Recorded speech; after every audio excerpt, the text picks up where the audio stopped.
जय श्री गणेश।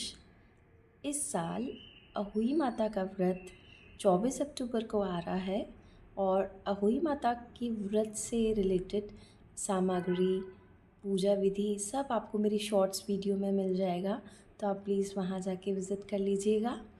आज हम अहोई माता की कथा सुनते हैं। एक नगर में एक साहूकारनी रहा करती थी। उसके 7 लड़के थे। एक दिन वह जंगल में मिट्टी लेने गई, तो जैसे ही उसने कुदाली मारी, त्यों ही सेही मतलब हैजॉग के बच्चे कुदाल की चोट से सदा के लिए सो गए। इसके बाद उसने कुदाल को सेही के खून से सना देखा, तो उसे सेही के बच्चों के मर जाने का बड़ा दुख हुआ, परंतु वह विवश थी और यह काम उससे अनजाने में हो गया था।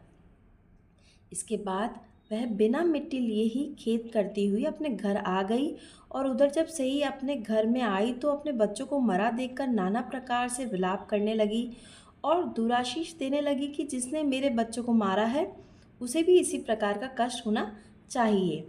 तत्पश्चात सही के श्राप से सेठानी के 7 लड़के 1 साल के अंदर ही मर गए।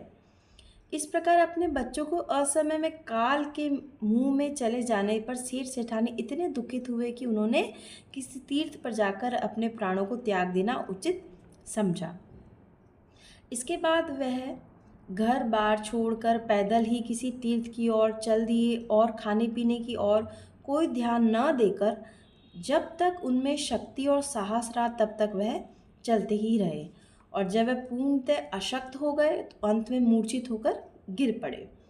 उनकी यह दशा देखकर भगवान करुणा सागर ने उनको मृत्यु से बचाने के लिए उनके पापों का अंत चाहा और इस अवसर पर आकाशवाणी हुई कि हे सेठ, तेरी सेठानी ने मिट्टी खोदते समय न देख कर सेही के बच्चों को मार दिया था। उसके कारण तुम्हें अपने बच्चों का दुख देखना पड़ा है।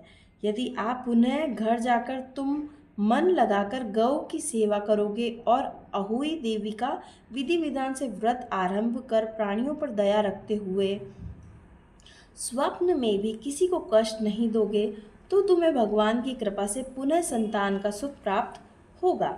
इस प्रकार की आकाशवाणी सुनकर सेठ सेठानी कुछ आशावान हो गए और भगवती देवी का स्मरण करते हुए अपने घर को चलाए।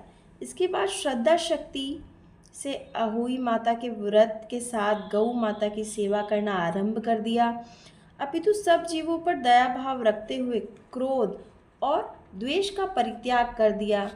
ऐसा करने के पश्चात भगवान की कृपा से सेठ सेठानी पुनः 7 पुत्र वाले होकर और अगणित पौत्रों के सहित संसार में नाना प्रकार के सुखों को भोगने के पश्चात स्वर्ग को चले गए।